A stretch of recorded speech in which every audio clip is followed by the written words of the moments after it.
আপনার মনের অভ্যন্তরে যেই বীজ রোপণ করবেন, যেই আঠি রোপণ করবেন, ঠিক সেই ফল পাবেন। আপনি কি দেখেছেন কেউ তাল গাছের আঠি পুঁতে জাম গাছ পেয়েছে? আম গাছের আঠি রোপণ করে কেউ জাম ফল পেয়েছে? আম গাছের আঠি রোপণ করলে আম ফল পাবেন, জাম গাছের আঠি রোপণ করলে জাম গাছ জাম ফল পাবেন। অনুরূপভাবে আপনার মনের অভ্যন্তরে সহি আকীদার বীজ যদি রোপণ করেন, তাহলে আপনি সহি আকীদার ফল পাবেন, সহি আমলের ফল পাবেন।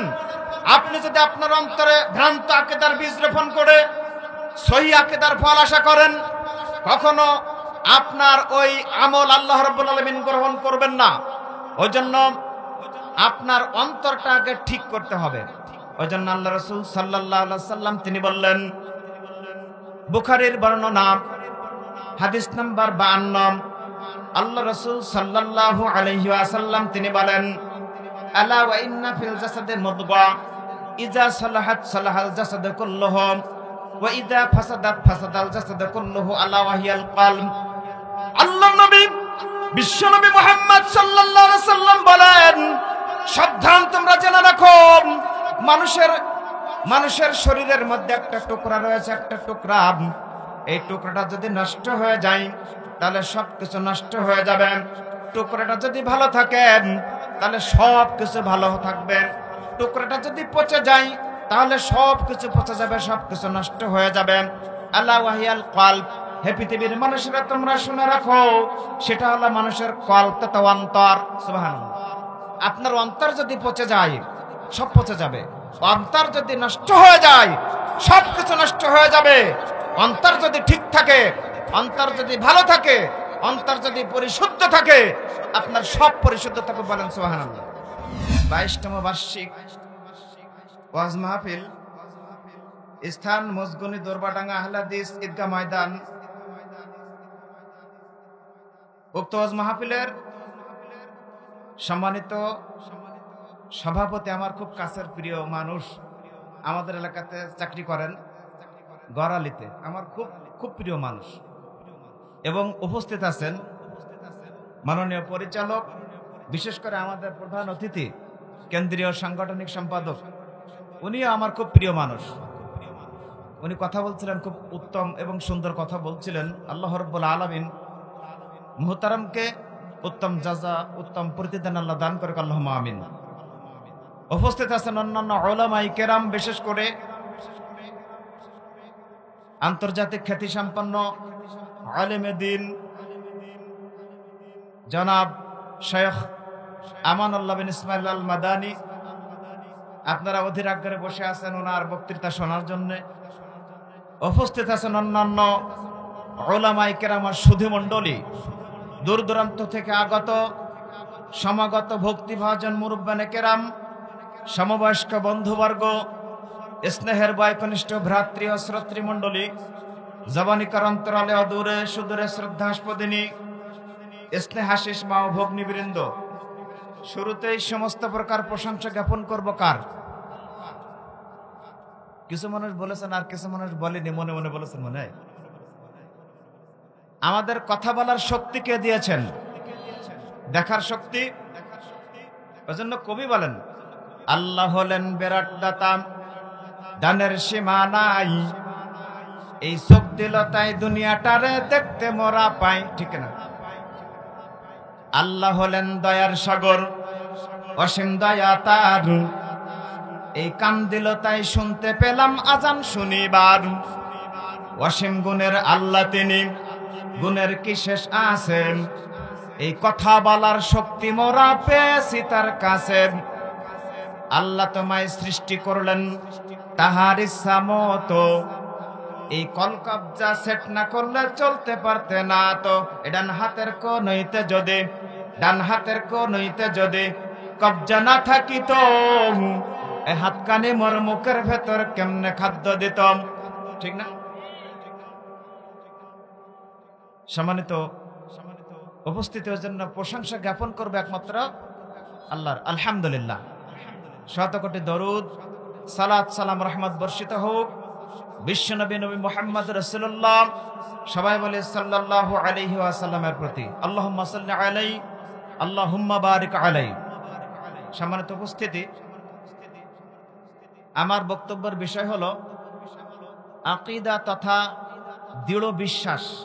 আমাকে মোবাইল করে বলেছিল হুজুর, আমি একজন বলেছিল যে হুজুর আমি তো নতুন আহলে হাদিস হয়েছি, তো আপনার কাছে একটা দাবি, সেটা হলো আপনি আকীদা বা দৃঢ় বিশ্বাস সম্পর্কে কিছু কথা বলবেন, আউটসাইড অন্য কথা আপনি বলবেন। তাই বললাম আমি যদি একটা বিষয় বলি তাহলে আকীদাই নিয়ে বলবো ইনশাআল্লাহ। তো আমার আজকের বক্তব্যের বিষয় হলো আকীদা তথা বিশ্বাস। আমাদের সমাজের মধ্যে আমরা আমলের প্রচুর গুরুত্ব দেই, ঠিক না? আমরা মনে করি যে উত্তরে গেলে এত নেকি, দক্ষিণে গেলে এত নেকি, সারা দিকে গেলে 49 কোটি নেকি, শুধু নেকি আর নেকি, ঠিক না? এরকম মনে করি। আমরা আমলের কথা বলি কিন্তু আকীদার কথা বলি না। অথচ আকীদা ব্যতীত মুসলিম জীবন টিকে থাকতে পারে না। আকীদা ব্যতীত মুসলিম জীবন টিকে থাকার নয়। আকীদা যার নষ্ট, তার জীবনটা সম্পূর্ণটাই বৃথা। বুঝতে পেরেছেন? ওইজন্য আকীদা আমাদের ঠিক করতে হবে, আকীদা সঠিক করতে হবে। যদি আকীদা সঠিক না হয় তাহলে আপনার আমল আল্লাহ রাব্বুল আলামিন কবুল করবেন না। ওইজন্য আকীদা মূলত উকদাতুন, মূল ধাতু হতে উৎকলিত, যার অর্থ হলো গিরা বা বাঁধন। আপনারা দড়িতে গিরা দেন না? এই গিরার ভেতরে কি আছে কেউ কি জানেন? কেউ জানেন না। এর অর্থ হলো গিরা, বা আকীদা শব্দের অর্থ হলো গিরা বা বাঁধন। বাঁধনের মাঝে কি আছে আমরা কেউ জানি না। যেমন আল্লাহ রাব্বুল আলামিন তিনি মহাগ্রন্থ আল কোরআনে বলেন, সূরা বাকারা আয়াত নাম্বার 235 ও 237 নম্বর আয়াত, আল্লাহ রাব্বুল আলামিন তিনি বলেন উকদাতুন নিকাহ, বিবাহের বাঁধন। বিবাহের বাঁধনের মাঝে কি আছে আমরা কেউ জানি না। জানি বাঁধনটা কি? অনুরূপভাবে আল্লাহ রাব্বুল আলামিনকে না দেখে, তার ফেরেশতা মণ্ডলীকে না দেখে, জান্নাত জাহান্নামকে না দেখে আপনারা বিশ্বাস করেছেন না? জান্নাতকে কেউ দেখেছেন? জাহান্নাম দেখেছেন? আল্লাহকে দেখেছেন? নবী মুহাম্মদ সাল্লাল্লাহু আলাইহি ওয়াসাল্লামকে সাহাবায়ে কেরামগণ ব্যতীত আর কেউ দেখেছে? না। তাহলে রাসূল সাল্লাল্লাহু আলাইহি ওয়াসাল্লামকে না দেখে, জান্নাত জাহান্নাম না দেখে, রাসূল সাল্লাল্লাহু আলাইহি ওয়াসাল্লামকে না দেখে, অন্যান্য নবীদেরকে না দেখে, কবরের আযাব, হাসর, কিয়ামতকে না দেখে আমরা বিশ্বাস করেছি, এটাই হলো দৃঢ় বিশ্বাস বা আকীদা। বলেন সুবহানাল্লাহ। এই আকীদা আপনার মনের অভ্যন্তর থেকে উৎকলিত হয়, মনের কথা থেকে, মনের গহীন থেকে, অন্তর থেকে উৎকলিত হয়।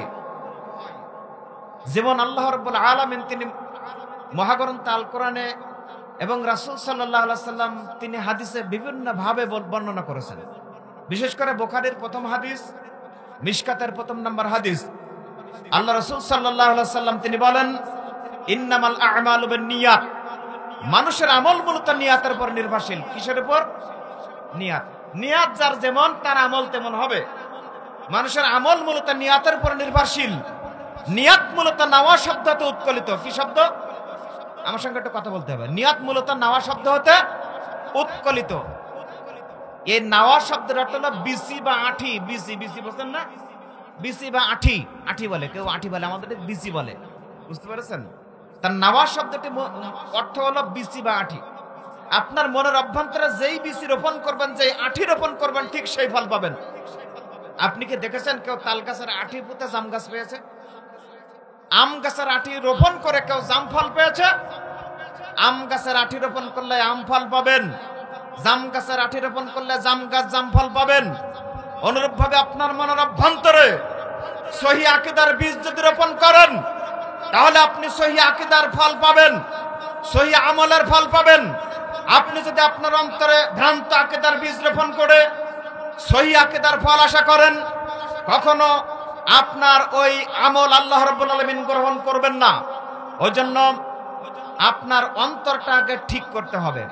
ওই জন্য আল্লাহ রাসূল সাল্লাল্লাহু আলাইহি ওয়াসাল্লাম তিনি বললেন, বুখারীর বর্ণনা হাদিস নাম্বার 52, আল্লাহ রাসূল সাল্লাল্লাহু আলাইহি ওয়াসাল্লাম তিনি বলেন, আলা ওয়া ইন্না ফিল জাসাদি মুদগা ইযা সালাহাত সালাহাল জাসাদু কুল্লুহু ওয়া ইযা ফাসাদাত ফাসাদাল জাসাদু কুল্লুহু আলা ওয়া হিয়াল কলব।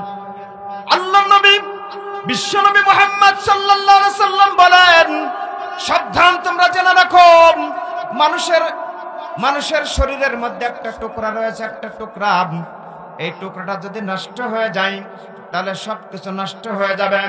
টুকরাটা যদি ভালো থাকেন তাহলে সব কিছু ভালো থাকবে, টুকরাটা যদি পচে যায় তাহলে সব কিছু পচে যাবে, সব কিছু নষ্ট হয়ে যাবে। আল্লাহ ওয়াহিয়াল কলব, হে পৃথিবীর মানুষেরা তোমরা শুনে রাখো, সেটা হলো মানুষের কলব তথা অন্তর। সুবহানাল্লাহ। আপনার অন্তর যদি পচে যায় সব পচে যাবে, অন্তর যদি নষ্ট হয়ে যায় সব কিছু নষ্ট হয়ে যাবে। অন্তর যদি ঠিক থাকে, অন্তর যদি ভালো থাকে, অন্তর যদি পরিশুদ্ধ থাকে, আপনার সব পরিশুদ্ধ থাকে। বলেন সুবহানাল্লাহ। কথা ভুল না সঠিক? ওই জন্য অন্তর আগে ঠিক করতে হবে, অন্তর দিয়ে আপনার সবকিছু বিচার করা হবে। ওই জন্য আল্লাহ রাসূল সাল্লাল্লাহু আলাইহি ওয়াসাল্লাম তিনি অন্যত্র বলেন, আপনি হাদিসটি পাবেন সহিহ মুসলিম, হাদিস নাম্বার 6708 নাম্বার হাদিস। আল্লাহর নবী বিশ্ব নবী মুহাম্মদ সাল্লাল্লাহু আলাইহি ওয়াসাল্লাম তিনি বলেন, ইন্নাল্লাহা লা ইয়ানজুরু ইলা সুওয়ারিকুম ওয়া আমওয়ালিকুম ওয়ালাকিন ইয়ানজুরু ইলা কুলুবিকুম ওয়া আমালিকুম। হে পৃথিবীর মানুষেরা তোমরা শোনো, মহান আল্লাহ রাব্বুল আলামিন তোমাদের চেহারার দিকে দেখবেন না, তোমাদের ধন সম্পদের দিকে দেখবেন না, কার চেহারা কত সুন্দর, কে কত সুঠাম দেহের অধিকারী, মহান আল্লাহ রাব্বুল আলামিন ওদিকে তিনি লক্ষ্য করবেন না। কার ধন সম্পত্তি কত বেশি, কে কত টাকার মালিক, এটা আল্লাহ দেখবেন না। ওয়ালাকিন ইয়ানজুরু ইলা কুলুবিকুম ওয়া আমালিকুম, আল্লাহ দেখবেন তোমাদের অন্তরের দিকে, তোমাদের আমলের দিকে। আমল যদি ভালো হয়, তোমাদের অন্তর যদি সঠিক থাকে, মহান আল্লাহ রাব্বুল আলামিন বান্দার অন্তরের দ্বারা বিচার করবেন, আমল দ্বারা বিচার করবেন। সম্পদ দেখবেন না, চেহারা আকৃতি দেখবেন না। ওই জন্য আপনার কলবটা, আপনার অন্তরটাকে ঠিক করতে হবে। অন্তর আগে ঠিক করতে হবে। অন্তর ঠিক তো সব ঠিক। অন্তর যদি নষ্ট হয়ে যায় সবকিছু নষ্ট হয়ে যাবে। অন্তরের ভেতরে আপনি কালেমা লা ইলাহা ইল্লাল্লাহ পড়লেন, পড়ে আপনি মাজারে সিন্নি দিলেন, লা ইলাহা ইল্লাল্লাহ পড়লেন, আপনি শিরিক করলেন। লা ইলাহা ইল্লাল্লাহ পড়লেন, আপনি তাবিজ ঝোলালেন, আপনি মাদুলি ঝোলালেন, আপনি অন্যান্য যে সকল শিরিক এবং বিদআত গুলো রয়েছেন সেগুলো করলেন। আল্লাহ রাব্বুল আলামিন আপনার কোনো আমল কবুল করবেন না। বুঝতে পেরেছেন? ওই জন্য আল্লাহ রাব্বুল আলামিন তিনি বললেন সূরা মায়েদা আয়াত নাম্বার 5, সূরা মায়েদার 5 নম্বর আয়াতের মধ্যে মহান আল্লাহ রাব্বুল আলামিন তিনি বললেন, ওয়া মান ইয়াকফুরু বিল ঈমান ফাকাদ হাবিতা আমালুহু ওয়া হুয়া ফিল আখিরাতি মিনাল খাসিরিন। আল্লাহ রাব্বুল আলামিন তিনি বললেন, ওয়া মান ইয়াকফুর বিল ঈমান, যেই ব্যক্তি ঈমান আনয়ন করার সাথে সাথে কুফরি করবেন, ঈমান আনয়ন করার সঙ্গে সঙ্গে যে ব্যক্তি কুফরি করবেন, ফাকাদ হাবিতা আমালুহু, আল্লাহ রাব্বুল আলামিন তার সমস্ত আমলগুলো বরবাদ করে দিবেন, নষ্ট করে দিবেন। ওয়া হুয়া ফিল আখিরাতি মিনাল খাসিরিন, আর আল্লাহ বললেন সে কিয়ামতের দিন ক্ষতিগ্রস্ত বান্দাদের অন্তর্ভুক্ত হয়ে যাবে। নাউজুবিল্লাহ। কি বলছেন? আল্লাহ বললেন যে ব্যক্তি ঈমান আনয়ন করেছে, ঈমান আনয়ন করার সাথে সাথে কুফরি করছে। সূরা ইউসুফের মধ্যে আল্লাহ রাব্বুল আলামিন তিনি বললেন, অধিকাংশ মানুষ ঈমান আনয়ন করার পরে মুশরিক হয়ে যাবে, অধিকাংশ মানুষ ঈমান আনয়ন করার সঙ্গে সঙ্গে কুফরি করবে, মুশরিক হয়ে যাবে। আমাদের মধ্যে এমন মানুষ রয়েছে মাজারে গিয়ে সিন্নি দেয়, মাজারে গিয়ে সিন্নি দেয়, সেখানে নজর নিয়াজ করে, সেখানে কত কিছু করে। এগুলি স্পষ্টভাবে মুসলমানদের জন্য আল্লাহ রাব্বুল আলামিন চিরতরে হারাম করে দিয়েছেন। বুঝতে পেরেছেন? বিভিন্ন প্রকার দরগা, বিভিন্ন প্রকার দুর্গা পীর তন্ত্র মন্ত্র রয়েছে। ওই জন্য কবি কাজী নজরুল ইসলাম সুন্দরভাবে বলেছেন, তাওহীদের চির সেবক হাই ভুলিয়া গিয়েছ সে তাকবীর, দুর্গা নামের কাছাকাছি প্রায় দরগায় গিয়ে লোটাও শির। ঠিক না? ওদের যেমন রামনারায়ণ, ওদের যেমন রামনারায়ণ, মোদের তেমন মানিক পীর, ওদের চাউল কলার সাথে মিশিয়া গিয়েছে মোদের ক্ষীর, ওদের শিব শিবানীর সাথে আলী ফাতেমার মিতালি বেশ, হাসান রে করিয়াছি কার্তিকার, হোসেন রে করিয়াছি গজ গণেশ। বিশ্ব যখন এগিয়ে চলেছে আমরা তখন অবশ্যই বিবি তালাকের ফতোয়া খুঁজেছি, ফিকহ হাদিস শোষণ হানাফি ও হবে লামা জাহাবের, তখন মেটেনি গোল। এমন সময় আজাজিল সে হাকিলে তল পিতল, বাহিরের দিকে যত মারিয়াছি ভেতরের দিকে তত গুনতিতে মোরা বাড়িয়া চলেছে গরু ছাগলের মতো, ঠিক না? শুধু আমরা গরু ছাগলের মতো গুনতিতে বেড়ে চলেছি। কোথায় কোন আজহারি, কোথায় কে আসবে, সেখানে দেখবেন লক্ষ লক্ষ মানুষ ভিড় জমছে, ঠিক না?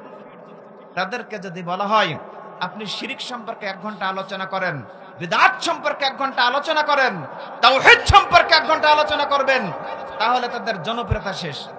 বুঝতে পেরেছেন? শিরক সম্পর্কে, তাওহীদ সম্পর্কে, বিদআত সম্পর্কে আলোচনা করতে বলে জনপ্রিয়তা শেষ, জনগণ ধরে রাখা যাবে না। বুঝতে পেরেছেন? আর আমরা সবসময় সেলিব্রিটি হুজুরের পেছনে ঘোরার জন্য, তাদের মানে ওয়াজ শোনার জন্য আমরা ব্যস্ত থাকি। ওয়াজ শুনতে নিষেধ করিনি ভাই, কিন্তু আপনারা এমন ভাবে কোরআন এবং সহিহ সুন্নাহর আলোচনা যেখানে হয় সেখানে কিন্তু লোক আসতে চায় না, ঠিক না? আমাদের এখানে পিস টিভির সাবেক আলোচক শেখ আমানুল্লাহ বিন ইসমাইল মাদানী তিনি আসছেন। দেখেন আমাদের এখানে লোক কিন্তু কম।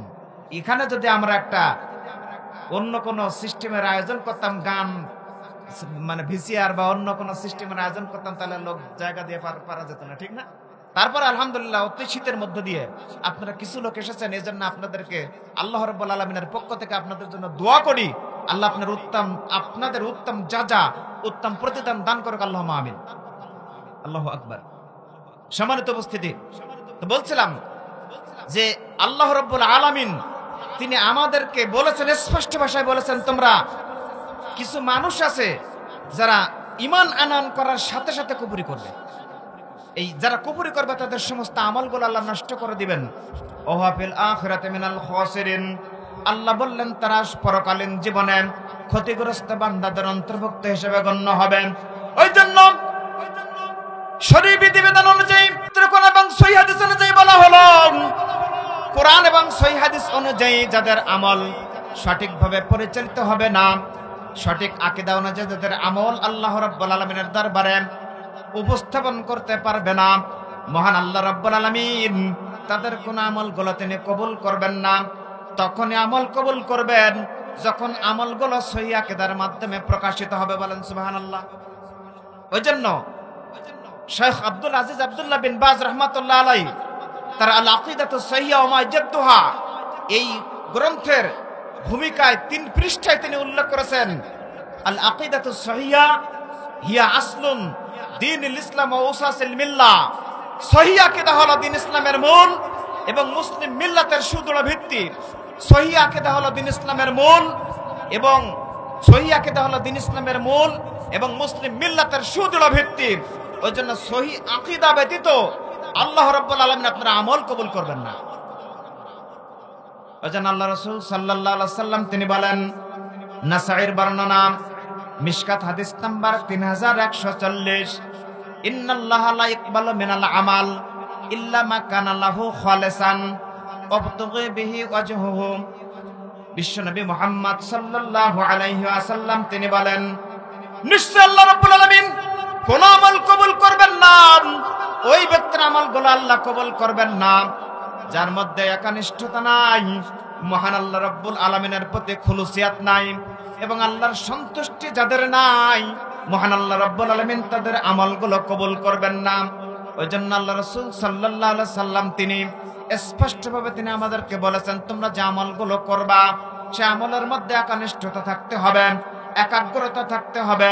আল্লাহর সন্তুষ্টি যদি না হয় আপনার আমলগুলো কিন্তু কবুল হবে না। ওই জন্য আমাদের মধ্যে এমন ব্যক্তি আমল রয়েছে, ক্ষতিগ্রস্ত আমলকারীদের সংখ্যা বেশি, ঠিক না? ক্ষতিগ্রস্ত আমলকারীদের সংখ্যা বেশি। আসল আমলের কথা ভুলে গিয়ে ক্ষতিগ্রস্ত যে সকল আমল, যে আমল আপনার আমলকে ক্ষতিগ্রস্ত করে দিবে, আপনার আমলকে বরবাদ করে দিবে, আপনার আমলকে রিজেক্ট করে দিবে, সেই সমস্ত আমলগুলো আমরা করার জন্য ব্যতিব্যস্ত আছে এই মানুষগুলো, ঠিক না? ওই জন্য আল্লাহ রাসূল সাল্লাল্লাহু আলাইহি ওয়াসাল্লাম তিনি বলেন, বুখারীর বর্ণনা, সহিহ বুখারী হাদিস নম্বর 5008, আল্লাহ রাসূল সাল্লাল্লাহু আলাইহি ওয়াসাল্লাম তিনি বলেন, 5058 নম্বর হাদিস, আল্লাহ রাসূল সাল্লাল্লাহু আলাইহি ওয়াসাল্লাম তিনি বলেন, ইয়াখরুজু ফীকুম কওমুন, নিশ্চয় তোমাদের মধ্য হতে এমন একটা কওম বের হবে, এমন একটা গোষ্ঠী বের হবে, এমন একটা জাতি বের হবে, তাহকিরুনা সালাতাকুম মা সালাতিহিম, তাদের সালাতের সঙ্গে তোমাদের সালাতকে হালকা মনে হবে, ওয়া সিয়ামাকুম মা সিয়ামিহিম, তাদের সিয়ামের সঙ্গে তাদের সিয়ামের সঙ্গে তোমাদের সিয়ামকে হালকা মনে হবে। ও আমালাকুম মা আমালিহিম, তোমাদের আমলের সঙ্গে তাদের আমলকে হালকা মনে হবে। ওয়ায়ামরুকুনা মিনাদ-দ্বীন, তারা দিন ইসলাম থেকে বের হয়ে চলে যাবে। কামা ইয়ামরুকু মিনাস-সামি মিনার রামিয়াতি, যার যেমনি ভাবে ওই তীর শিকার ভেদ করে বের হয়ে যায়। ওয়ায়ানজুরু ফিন-নাসলি ফালা ইয়ারা শাইয়ান, শিকারী চিন্তা ভাবনা করে যে এই তীরের পাশে কিছু লেগে আছে। ওয়ায়ানজুরু ফির-রিসি ফালা ইয়ারা শাইয়ান ওয়ায়ানজুরু ফিল-কাদহি ফালা ইয়ারা শাইয়ান ওয়া ইয়াতামারা ফি ফাওক, শিকারী মনে করে তীরের পাশে লেগে আছে, তীরের ফালায় লেগে আছে, তীরের অন্যান্য জায়গায় কিছু লেগে আছে, এরকম সন্দেহ পোষণ করেন, কিন্তু আদৌ তীরের মাথায় কিছু লেগে নেই, কোথাও কিছু লেগে নেই। তারা ইসলাম থেকে, দিন ইসলাম থেকে ওইরূপ ভাবে বের হয়ে যাবে। তারা এক্সেস বুঝবে। বিশ্বনবী মুহাম্মদ রাসূলুল্লাহ সাল্লাল্লাহু আলাইহি ওয়াসাল্লাম যে আমলের কথা বলেছেন, যে আমলের কথা বলেছেন, সেই আমল বাদ দিয়ে তারা বিদআতি আমলগুলো সমাজের মধ্যে প্রতিষ্ঠিত করবে। পারে না? শবে বরাত, ওদিকে আপনার যে চল্লিশা, সেহেলাম, আরো কত কিছু আমল, আমাদের সমাজের মধ্যে বিদআতি আমল নিয়ে আমরা মারামারি করি। বুঝতে পেরেছেন? বুঝছেন? আমাদের চেষ্টা করতে হবে শবে বরাতের মতো এত বড় সওয়াবের কাম, মিলাদের মতো এত বড় সওয়াবের কাম আমরা কিন্তু করি, অনেকেই করি, মনে করি সব মনে করে করি, কিন্তু রাসূল সাল্লাল্লাহু আলাইহি ওয়াসাল্লামের মৃত্যুবরণ করার 414 বছর, এই 493 মতান্তরে 514 বছর পরে রাসূল সাল্লাল্লাহু আলাইহি ওয়াসাল্লামের মৃত্যুবরণ করার পরে কিন্তু এটা চালু হয়েছে। মুজাফফরউদ্দিন কুকুবুরি, ইরাকের এরবাল নগরের শাসনকর্তা মুজাফফরউদ্দিন কুকুবুরি এটা চালু করে। বুঝতে পেরেছেন? মিলাদ, শবে বরাত সেম। এরা এইভাবে ইসলামের মধ্যে নতুন নতুন সৃষ্টি চলে এসেছে। এই আমলগুলো আল্লাহ রাব্বুল আলামিন তিনি আমাদের করতে নিষেধ করেছেন। মা আতাকুমুর রাসূলু ফাখুযুহুম ওয়া মা নাহাকুম আনহু ফান্তাহুম, বিশ্বনবী মুহাম্মদ সাল্লাল্লাহু আলাইহি ওয়াসাল্লাম যেটা দিয়েছেন তোমরা সেটা গ্রহণ করো, আর যেটা নিষেধ করেছেন তা থেকে তোমরা বিরত থাকো। ওই জন্য আমরা যত আমল করি না কেন, তাদের সালাতের সঙ্গে আমাদের সালাতকে হালকা মনে হয়, তাদের সিয়ামের সঙ্গে আমাদের সিয়ামকে হালকা মনে হয়, তাদের ওই হজের সঙ্গে আমাদের হজকে হালকা মনে হয়। অন্যান্য যত আমলগুলো আছে সমস্ত আমলগুলো হালকা মনে হচ্ছে, আর মনে হচ্ছে যে আমরা কোনো কিছু মনে করতেছি না।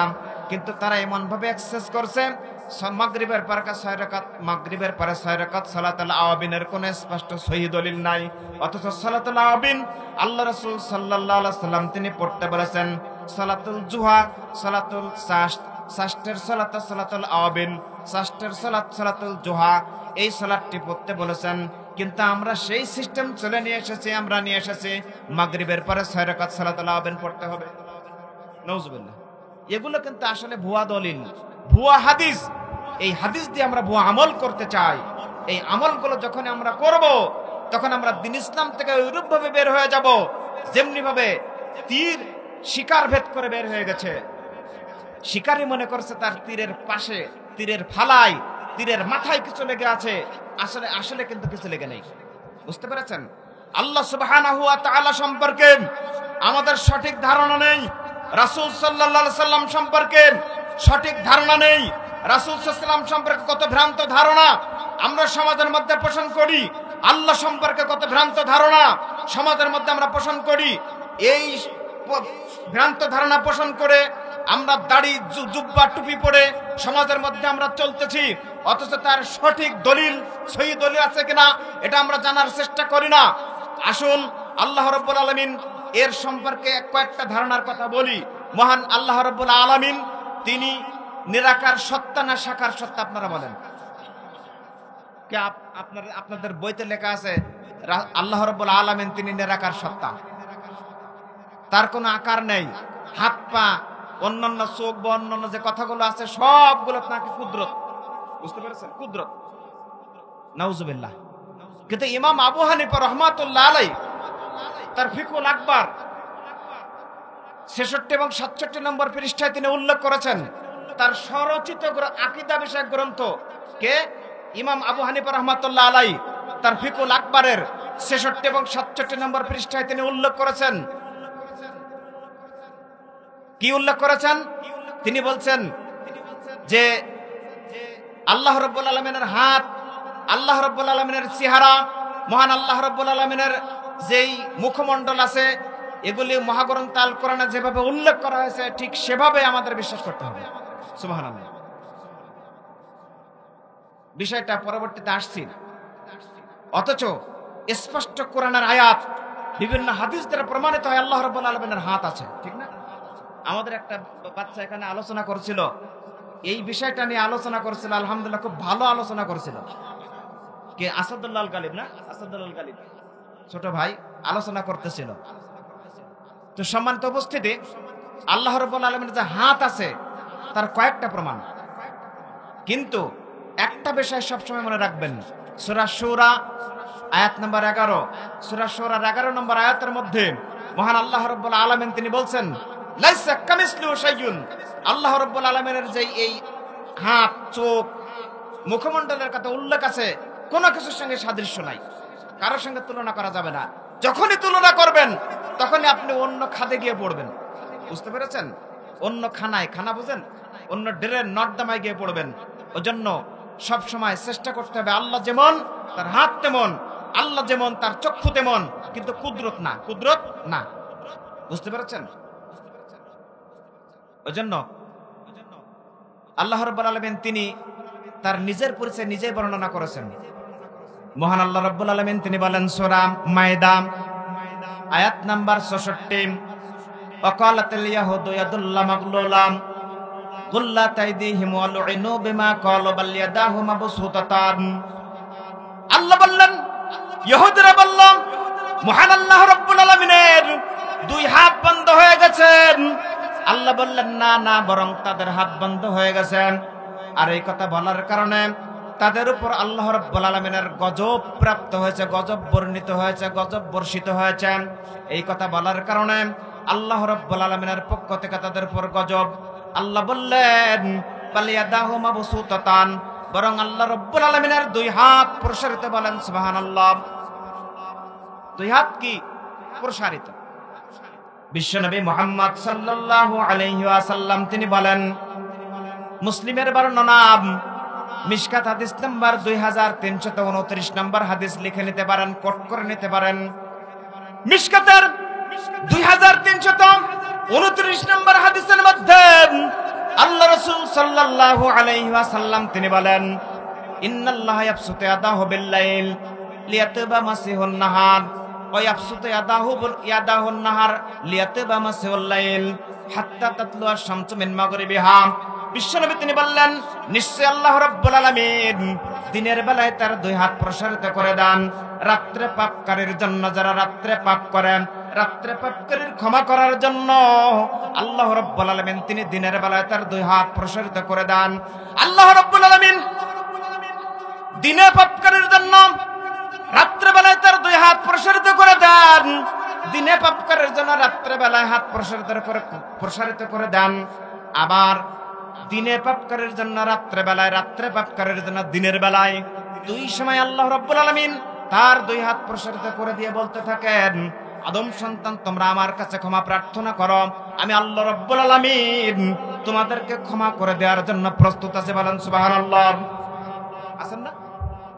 ইয়ানজিলু রাব্বুনা তাবারাকা ওয়া তাআলা ফি কুল্লি লাইলাতিন ইলা সামাইদ দুনিয়া حين يبقى ثلث الليل الآخر يقول من يدعوني فاستجب له ومن يسألني فأعطيه ومن يستغفرني فأغفر له। আল্লাহর নবী তিনি বললেন, বুখারী মুসলিমের বর্ণনা, মিশকাত হাদিস নাম্বার 1223 নম্বর হাদিস, আল্লাহ রাসূল সাল্লাল্লাহু আলাইহি ওয়াসাল্লাম তিনি বলেন, নিশ্চয় আল্লাহ রাব্বুল আলামিন প্রত্যেক রাত্রের 6টি অংশে দুনিয়ার আসমানে নেমে আসেন, দুনিয়ার আসমানে নেমে আসেন। তিনি আদম সন্তানদেরকে বলতে থাকেন, ও আদম সন্তান, তোমাদের মধ্যে কে আছে আমার কাছে কিছু চাও, আমি তোমাদের চাওয়া পূর্ণ করে দিব। তোমাদের মধ্যে কে আছে আমাকে ডাকো, আমি তোমাদের ডাকে সাড়া দেব। তোমাদের মধ্যে কি আছো আমার কাছে ক্ষমা প্রার্থনা করো, আদম সন্তান আমি তোমাদেরকে ক্ষমা করে দেওয়ার জন্য প্রস্তুত আছে। বলেন সুবহানাল্লাহ। আছেন না? আপনারা তাহাজ্জুদ পড়েন কেউ? অনেকেই পড়ে, আবার অনেকেই পড়ে ভাই, আবার অধিকাংশ মানুষ পড়ে না, ঠিক না? এখন শীতকাল, তাহাজ্জুদ পড়ার সময় ভাই দেখবেন যে ঘুম পড়ে, মানে ঘুমিয়ে সময় শেষ করা যায় না। ওই মধ্যরাত্রে আপনি ঘুম থেকে জাগ্রত হয়ে উঠে দেখেন পেশাব লেগেছে, পেশাব করার পরে মনে হয় যে আর একটু ঘুমাই নাই, এখন অনেক রাত আছে, ঠিক না? কিন্তু আসলে রাসূল সাল্লাল্লাহু আলাইহি সাল্লাম তিনি বলছেন যে মানুষ যখন ঘুমিয়ে পড়ে তখন শয়তান মানুষের পেছনের দিকে 3টা গিট মারে, 3টা গিরা মারে, 3টা বান মারে। বান বান বুঝেন আপনাদের কি বলতে জানেন, আমাদের বান বলে। বান মারে বা গিরা মারে। আর এই গিরা মেরেছে বা বান মেরেছে কিভাবে বুঝবেন? যে আপনি যখন পেশাব করতে উঠবেন, পেশাব করতে যখন উঠবেন তখন মনে হবে যে এখনো দীর্ঘ রাত আছে। এই ফিলিংস যখন আপনার মধ্যে অনুভূত হবে বুঝতে হবে শয়তান আপনাকে বান মেরেছে। বুঝতে পেরেছেন? শয়তান এই সকল আদম সন্তানের পেছনের দিকে, মাথার পেছনের দিকে 3টা বান মেরে থাবা মেরে বলতে থাকে আলাইকা লাইলুম তাবিল, ও আদম সন্তান আমার দোস্ত, এখনো দীর্ঘ রাত আছে, ঘুমিয়ে পড়ো। যখন ওই ব্যক্তি ঘুমিয়ে পড়ে তখন শয়তানের প্ররোচনায় পড়ে যায়। কোন বান্দা যদি শয়তানের প্ররোচনা ছেড়ে দিয়ে আল্লাহ রাব্বুল আলামিনের ডাকে উঠে পড়ে এবং যদি সর্বপ্রথম যদি আল্লাহর প্রশংসা জ্ঞাপন করেন, আলহামদুলিল্লাহিল্লাযী আহইয়ানা বা'দা মা আমাতানা ওয়া ইলাইহিন নুশুর, এই ঘুম থেকে জাগ্রত হওয়ার দোয়াটা যদি পড়েন, সুবহানাল্লাহ, আলহামদুলিল্লাহ, আল্লাহু আকবার যদি বলেন, আল্লাহ রাসূল সাল্লাল্লাহু আলাইহি সাল্লাম তিনি বললেন আদম সন্তানের প্রথম নম্বর গিরা খুলে যায়। বলেন সুবহানাল্লাহ। 3টি গিরা, প্রথম নম্বর বান খুলে যাবে। আর যখন আদম সন্তান ওযু করবেন তখন তার 2য় নম্বর বান খুলে যাবে। যখন আদম সন্তান সালাত আদায় করবেন আল্লাহ রাসূল সাল্লাল্লাহু আলাইহি সাল্লাম তিনি বললেন আদম সন্তানের 3য়টি গিরা খুলে যাবে, 3য় বান খুলে যাবে। যখনই আদম সন্তানের 3টি বান অকেজো হয়ে যাবে তখন ওই আদম সন্তান সারা দিনটা উৎফুল্লতার সহিত সুন্দরভাবে একেবারে সুন্দর সুঠাম দেহ নিয়ে সারা দিনটা অতিবাহিত করবে। বলেন সুবহানাল্লাহ। তোমাদের মধ্যে কে আছো আমাকে ডাকো, তোমাদের ডাকে আমি সাড়া দিব। তোমাদের মধ্যে কে আছো আমার কাছে কিছু চাও, তোমাদের চাওয়া পূর্ণ করে দিব। তোমাদের মধ্যে কে আছো আমার কাছে ক্ষমা প্রার্থনা করো, আমি তোমাদেরকে ক্ষমা করে দিব। বলেন সুবহানাল্লাহ। বলছিলাম বিশ্বনবী মুহাম্মদ সাল্লাল্লাহু আলাইহি সাল্লাম তিনি বললেন আদম সন্তান যখন রাত্রেবেলায় তিনি দোয়া চান, ক্ষমা চান, তখন আল্লাহ দিনের বেলায় রাত্রেবেলায় পাপ করেন, দিনে যখন আদম সন্তান ক্ষমা প্রার্থনা করেন তখন আল্লাহ রাব্বুল আলামিন তার 2 হাত প্রসারিত করে দেন, আবার রাত্রেবেলায় 2 হাত প্রসারিত করে দেন দিনে পাপকারীর জন্য। হাত্তা তাতলু শামসু মিন মাগরিবিহা, বিশ্বনবী তিনি বললেন এটা ততদিন পর্যন্ত চলবে যতদিন পর্যন্ত পশ্চিম আকাশে সূর্য উদিত হচ্ছে। বুঝতে পেরেছেন? পশ্চিম আকাশে সূর্য উদিত না হওয়া পর্যন্ত আল্লাহ রাব্বুল আলামিন তিনি আদম সন্তানের এই তাওবার দুয়ার উন্মুক্ত রেখেছেন। বলেন সুবহানাল্লাহ। তাওবার দুয়ার আল্লাহ খোলা রেখেছেন যতদিন পর্যন্ত না পশ্চিম আকাশে সূর্য উদিত হচ্ছে। বুঝতে পেরেছেন? বলছিলাম আল্লাহ রাব্বুল আলামিনের 2 হাত আছে, তিনি হাদিস দ্বারা প্রমাণ করছেন। বিশ্বনবী তিনি হাদিস দ্বারা বলেছেন আল্লাহ রাব্বুল আলামিন সূরা মায়েদার 66 নম্বর আয়াতের মধ্যে বললেন, সূরা মুলক আয়াত নম্বর 1, তাবারাকাল্লাযী বিয়াদিহিল মুলকু ওয়া হুয়া আলা কুল্লি শাইইন কাদির, বরকতময় সেই আল্লাহ যে আল্লাহ রাব্বুল আলামিনের হাতে রয়েছে অদৃশ্যের চাবিকাঠি, রাজত্বের চাবিকাঠি, রাজত্বের চাবিকাঠি। বরকতময় সেই আল্লাহ যে আল্লাহ রাব্বুল আলামিনের হাতে রয়েছে, কার হাতে? আল্লাহর হাতে রয়েছে রাজত্বের চাবিকাঠি। আল্লাহর হাতে রয়েছে রাজত্বের চাবিকাঠি। তাহলে এখানে আল্লাহর হাতের কথা উল্লেখ করেছেন আল্লাহ রাব্বুল আলামিন। তিনি বললেন সূরা সুয়াদ আয়াত নাম্বার 75, সূরা সুয়াদের 75 নম্বর আয়াতের মধ্যে তিনি বললেন, ইয়া ইবলিস মা মানাআকা আন তাসজুদা লিমা খলাকতু বিয়াদাইয়া, হে ইবলিস কিসে তোমাকে বাধা প্রদান করলাম যে আদম আলাইহিস সালাতু ওয়াস সালামকে আমি 2 হাত দিয়ে সৃষ্টি করলাম, অথচ তাকে সিজদা করতে কিসে তোমাকে বাধা প্রদান করলো? কে বললেন? আল্লাহ বললেন। কাকে বললেন? ইবলিসকে বললেন, হে ইবলিস কিসে তোমাকে বাধা প্রদান করলো যে আদম আলাইহিস সালাতু ওয়াস সালামকে 2 হাত দিয়ে সৃষ্টি করলাম, তাকে সিজদা করতে কিসে তোমাকে বাধা দিল? আল্লাহ কয় হাত দিয়ে সৃষ্টি করেছেন? 2 হাত। আমরা বলে কুদরত, কুদরত মানে কয় বচন? কুদরত মানে 1 বচন, কুদরত মানে 1 বচন। অথচ কোরআনের আয়াতের ভিতরে আল্লাহ রাব্বুল আলামিন তিনি 2 হাতের কথা উল্লেখ করে দিয়েছেন, 2 হাত দ্বিবচন ব্যবহার করেছেন। যদি আপনি কুদরত বলেন তাহলে কোরআনের আয়াত দ্বিবচন আপনি করতে পারবেন না। নাউজুবিল্লাহ। ঠিক না? কোরআনে আয়াত দ্বিবচন হবে না, ওখানে এক বচন হওয়ার কথা ছিল। আপনার সিস্টেম অনুযায়ী যদি কুদরত বলেন, যে না কুদরত না, ওই জন্য আল্লাহ রাব্বুল আলামিনের দুই হাত রয়েছে, এটা প্রমাণিত। এছাড়া আল্লাহ রাব্বুল আলামিন সূরা জুমারের 67 নম্বর আয়াতের মধ্যে বললেন, সূরা ফাতার 10 নম্বর আয়াতের মধ্যে বললেন, বিস্তারিত বলার সুযোগ নেই। মহান আল্লাহ রাব্বুল আলামিনের দুই পা আছে, যেটা আল্লাহ বললেন সূরা কলাম আয়াত নাম্বার 42, সূরা কলামের 42 নম্বর আয়াতের মধ্যে মহান আল্লাহ রাব্বুল আলামিন তিনি বললেন, ইয়াউমা ইউকশাফু আন সাক্কিন ওয়া ইয়াদউনা ইলা সুজুদ ফালা ইস্তাতিউন। আল্লাহ রাব্বুল আলামিন তিনি বললেন, কিয়ামতের দিন মহান আল্লাহ রাব্বুল আলামিন তার পায়ের নলা উন্মোচিত করে দিবেন, তার পায়ের নলা বের করে দিবেন। তাকে সিজদা করার জন্য কাফিররা যাবে, কাফিররা সিজদা করার জন্য যাবে, কিন্তু ফালা ইস্তাতিউন, তারা সক্ষম হবে না, সিজদা করতে সক্ষম হবে না, সিজদা করতে সক্ষম হবে না। সহিহ বুখারী হাদিস নাম্বার 4919 নম্বর হাদিস। আল্লাহ রাসূল সাল্লাল্লাহু আলাইহি ওয়াসাল্লাম তিনি বলেন, ইয়াকশিফু রাব্বুনা আন সাকিন, আল্লাহ রাব্বুল আলামিন তিনি কিয়ামতের দিন তার পায়ের নলা বের করে দিবেন, পায়ের নলা উন্মোচিত করে দিবেন। ফায়াসজুদু কুল্লু মুমিনিন ওয়া মুমিনা, প্রত্যেক মুমিন পুরুষ এবং মুমিনা নারী আল্লাহ রাব্বুল আলামিনের পায়ে সিজদা করবেন। ফায়াবকা কুল্লু মান কানা ফিদ দুনিয়া রিয়া ওয়া সুমআ, যারা পৃথিবীতে মানুষ দেখানোর জন্য সিজদা করত, যারা পৃথিবীতে লোক দেখানোর জন্য সিজদা করত, নাম কামানোর জন্য যারা সিজদা করত, তারা সক্ষম হবে না, সিজদা দিতে সক্ষম হবে না। তারা যখন সিজদা করতে যাবে তখন তাদের পৃষ্ঠদেশ একখানা তক্তার মতো হয়ে যাবে, পৃষ্ঠদেশ বাঁকবে না, সিজদা করতে তারা পারবে না।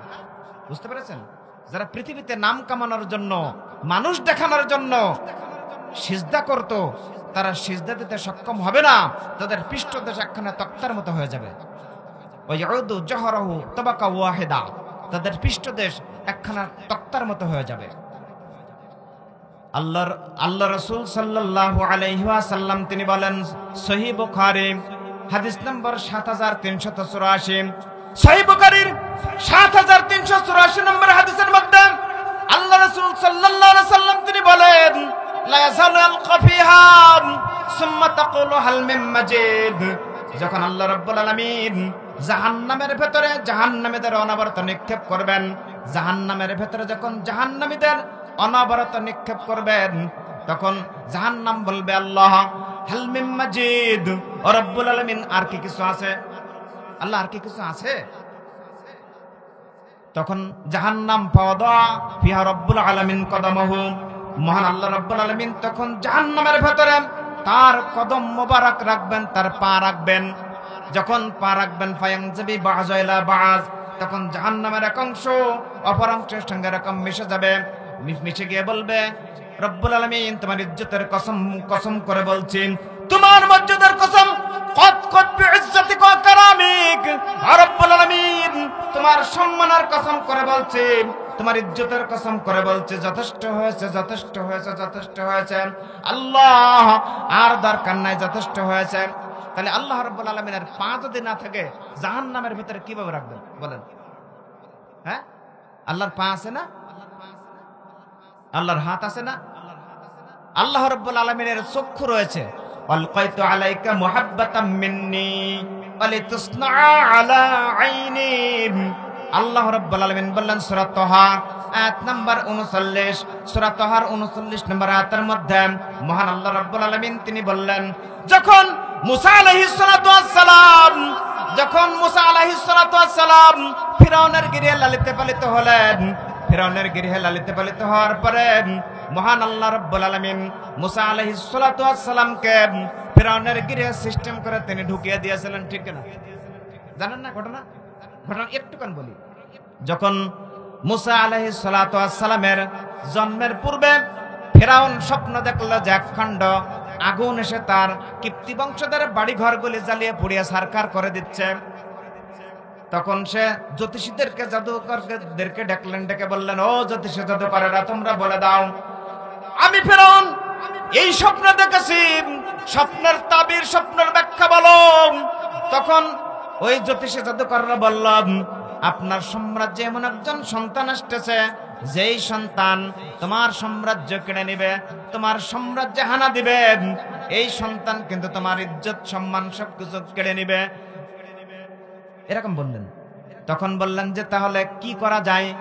চিন্তা ভাবনা করতে করতে এক পর্যায়ে চিন্তা ভাবনা তারা এই সিদ্ধান্তে উপনীত হলো, প্রত্যেক বনী ইসরায়েলের প্রত্যেক পুত্র সন্তানকে তার মায়ের সামনে কেটে টুকরো টুকরো করে ফেলে আসতে হবে। এরকম সিস্টেম যখন তারা করে দিল, এরকম নির্দেশনা যখন জারি করে দিল, তখন আল্লাহ রাব্বুল আলামিন তিনি মুসা আলাইহিস সালাতু ওয়াস সালামকে ওই যেই বছরে সন্তান জন্ম নিবে সেই বছরে মুসা আলাইহিস সালাতু ওয়াস সালামের জন্ম হয়ে গেল। কিন্তু এর আগে আরেকটা ঘটনা হলো, মুসা আলাইহিস সালাতু ওয়াস সালামের এই বনী ইসরাইল সম্প্রদায়ের লোকেরা ফিরাউনের বংশধরদের বা ফিরাউন বংশের লোকদের কাজকর্ম করে দিত, ধরেন মাঠের কাজ বা অন্যান্য কাজগুলো তারা করে দিত। বুঝতে পেরেছেন? তারা ছিল এই কিপ্তি বংশের লোকদের এক কথায় চাকর মতো, কথা বুঝতে পেরেছেন? তাদের কাজের লোক মতো। যখন দেখলো কিপ্তি বংশের লোকদের কাজ করার মতো আর কোনো লোক থাকে না, তখন আবার কিপ্তি বংশের কিছু লোক বলল, ও মুসা, ও ফিরাউন, এবার আমাদের জন্য একটু কনসিডার করেন, একটু সিস্টেম করেন, আমাদের তো আর কাজ করার কোনো লোক থাকলো না, কি করা যায়? তখন এক পর্যায়ে ফিরাউন বলে দিল, দেখো, 1 বছর সন্তান হত্যা করবার 1 বছর সন্তান হত্যা করা যাবে না। 1 বছর সন্তান হত্যা করতে আর 1 বছর সন্তান হত্যা করা যাবে না। আগে কিন্তু প্রত্যেক বছর সন্তান হত্যা করতে, সন্তান হত্যা করতে করতে করতে করতে একেবারে সন্তান শূন্য করে ফেলেছে, একেবারে যুবক শূন্য করে ফেলেছে। তাদের কাজ করে দিবে কে? নিজেদের কাজ তো নিজেদের করতে হবে, ঠিক না? যদি মেথর না থাকে, মুসি না থাকে, যদি জেল্লা না থাকে, তাহলে ওই মেথর মুসির কাজ আপনাকে আমাকে করতে হবে, ঠিক না? তাহলে সকল শ্রেণীর মানুষ থাকা প্রয়োজন না? সকল শ্রেণীর মানুষ থাকা প্রয়োজন। অনুরূপ ভাবে আমি কিন্তু কথা বলছি না, বনী ইসরাইল সম্প্রদায়ের লোকেরা ছিল নির্যাতিত, তাদের দিয়ে কাজকর্মগুলো করে নিত। কিপ্তি বংশের লোকেরা, ফিরাউনের বংশের লোকেরা এক পর্যায়ে যখন বলল 1 বছর সন্তান হত্যা করবা আর 1 বছর সন্তান হত্যা থেকে বিরত থাকবা, যেই বছর সন্তান হত্যা থেকে বিরত থাকলো সেই বছর মুসা আলাইহিস সালাতু ওয়াস সালামের ভাই হারুন আলাইহিস সালাতু ওয়াস সালামের জন্ম হয়ে গেল। বলেন সুবহানাল্লাহ, সুবহানাল্লাহ। জন্ম হয়ে গেল, সেই বছর তো সন্তান হত্যা করবে না। আর যে বছর সন্তান হত্যার পালা আসলো সেই বছর মুসা আলাইহিস সালাতু ওয়াস সালামের জন্ম হলো। মুসা আলাইহিস সালাতু ওয়াস সালামের জন্ম হওয়ার সঙ্গে সঙ্গে মুসা আলাইহিস সালাতু ওয়াস সালামের মা এবং তার পিতা চিন্তা ভাবনা করলো কিভাবে সন্তানকে রক্ষা করা যায়। ফিরাউনের বংশের লোকেরা, ফিরাউনের লোকেরা তারা তো আমাদের সন্তানকে কেটে টুকরো টুকরো করে ফেলবে, পিসেস করে ফেলবে, কি করা যায়? তখন চিন্তা ভাবনা করলো যে কি করা যায়। আল্লাহ রাব্বুল আলামিন সঙ্গে সঙ্গে মুসা আলাইহিস সালাতু ওয়াস সালামের মায়ের অন্তরে ইলহাম করে দিলেন, যেটা আল্লাহ রাব্বুল আলামিন তিনি মহাগ্রন্থ আল কোরআনের সূরা তাহার মধ্যে, সূরা তাহার 37, 38, 39 নম্বর আয়াতের মধ্যে বিস্তারিত বর্ণনা করে দিলেন। ওয়ালাকাদ আওহাইনা ইলা উম্মিকা মা ইউহা। আল্লাহ রাব্বুল আলামিন তিনি বললেন, মুসা, আমি আরেকবার তোমার উপর অনুগ্রহ করেছিলাম যখন তোমার মায়ের অন্তরে ইলহাম করে দিয়েছিল, ও মুসার মা, তুমি তোমার সন্তানকে সিন্ধুকের মধ্যে ভরে নীল নদীতে ভাসাইয়া দাও। সিন্ধুকের মধ্যে ভরে, মুসার মা, তুমি তোমার সন্তানকে সিন্ধুকের মধ্যে ভরে নীল নদীতে ভাসাইয়া দাও। যখন মুসা আলাইহিস সালাতু ওয়াস সালামকে সিন্ধুকের মধ্যে ভরে নীল নদীতে ভাসিয়ে দিলেন, তখন মুসা আলাইহিস সালাতু ওয়াস সালামের বোন ছিল, তাকে বললেন, মুসার মা বললেন, তুমি তার পিছু পিছু যাও, সিন্ধুকের পিছু পিছু যাও। বুঝতে পেরেছেন যে কোথায় গিয়ে থামে একটু দেখো, এর গতিবিধি তুমি লক্ষ্য করো। বলে যেখানে বাঘের ভাই সেখানে রাত হয়, আমরা বলি না, যেখানে বাঘের ভাই সেখানে রাত হয়। মুসা আলাইহিস সালাতু ওয়াস সালামের সিন্ধুকটি ওই ফিরআউনের রাজপ্রাসাদের গায়ে গিয়ে ভিড়ল।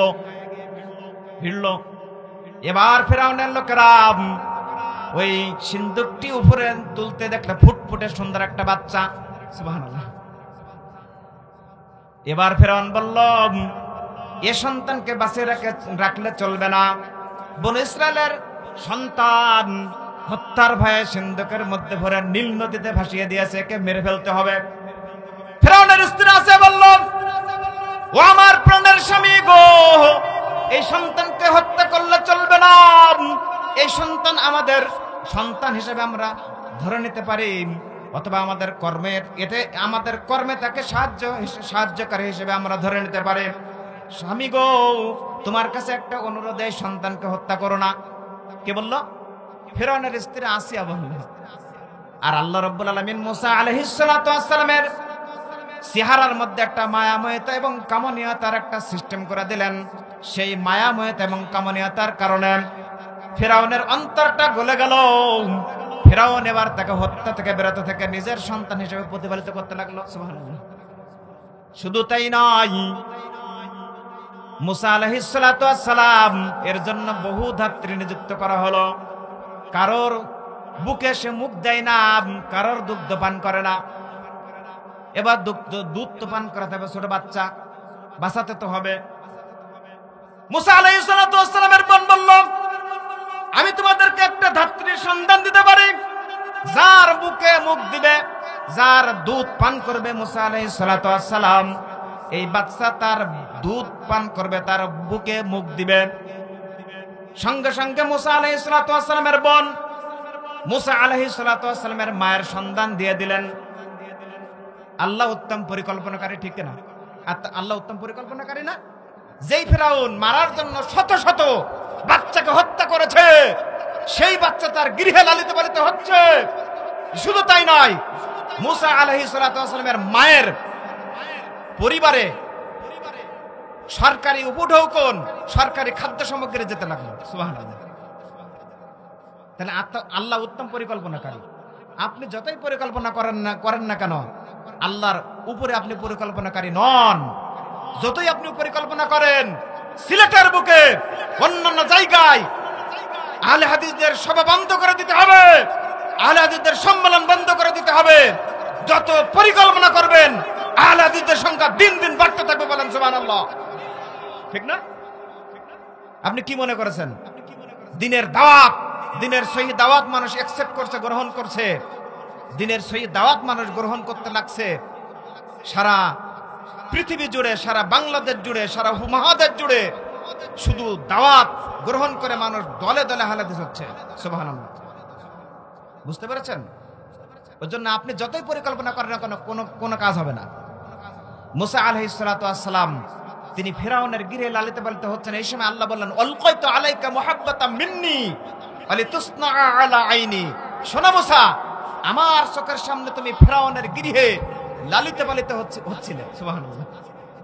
তাহলে আল্লাহর চোখের সামনে, আল্লাহ চক্ষু আছে, মহান আল্লাহ রাব্বুল আলামিনের সাক্ষাৎ আছে, তিনি কথা বলেছেন। ওয়া কাল্লামাল্লাহু মুসা তাকলিমা। মহান আল্লাহ রাব্বুল আলামিন মুসা আলাইহিস সালাতু ওয়াস সালামের সঙ্গে কথোপকথন করেছেন। বলেন সুবহানাল্লাহ। তাহলে আমরা যদি বলি যে মহান আল্লাহ রাব্বুল আলামিনের কোনো আকারই নাই, তিনি নিরাকার সত্তা, তার দুই হাত বলতে, দুই পা বলতে, তার চক্ষু বলতে, তার অন্যান্য যে সকল আকার আকৃতির কথা বর্ণনা করা হয়েছে, এগুলো সব কুদরত যদি বলি, তাহলে কিন্তু ফাহুয়া আবতাল সিফাত, আল্লাহ রাব্বুল আলামিনের গুণকে বাতিল সাব্যস্ত করা হবে। নাউজুবিল্লাহ। ওইজন্য ইমাম আবু হানিফা রাহমাতুল্লাহ আলাইহি তিনি বলেছেন, তার ফিকুল স্বরচিত গ্রন্থ ফিকুল আকবরের 66 এবং 67 নম্বর পৃষ্ঠায় তিনি উল্লেখ করেছেন, আল্লাহু ইয়াদুন ওয়া ওয়াজহুন ওয়া নাফসুন কামা যাকারাহুল্লাহু তাআলা ফিল কুরআন। নিশ্চয় আল্লাহ রাব্বুল আলামিনের হাত, মুখমণ্ডল এবং নফসের কথা উল্লেখ আছে কোরআন মাজিদের ভেতরে। ফামা যাকারাহুল্লাহু তাআলা ফিল কুরআন মিন যিকরিল ওয়াজহি ওয়াল ইয়াদ ওয়ান নাফসি ফাহুয়া লাহু সিফাতুন বিলা কাইফিন। এটা আল্লাহ রাব্বুল আলামিনের সিফাত, কারোর সঙ্গে সাদৃশ্য চালাই। বলেন সুবহানাল্লাহ। আল্লাহর গুণ, আল্লাহর যে হাতের কথা, মুখমণ্ডলের কথা, তার চেহারার কথা উল্লেখ আছে, এগুলো কারোর সঙ্গে সাদৃশ্য ছাড়া আল্লাহর গুণ। বলেন সুবহানাল্লাহ। ওয়ালা ইয়াকালু আন্না ইয়াদাহু কুদরাতুহু ওয়া নি'মাতুহু। আর এ কথা বলা যাবে না, কে বলছেন? ইমাম আবু হানিফা বলছেন, আর এ কথা বলা যাবে না আল্লাহর দুই হাত বলতে কুদরত অথবা নিয়ামত।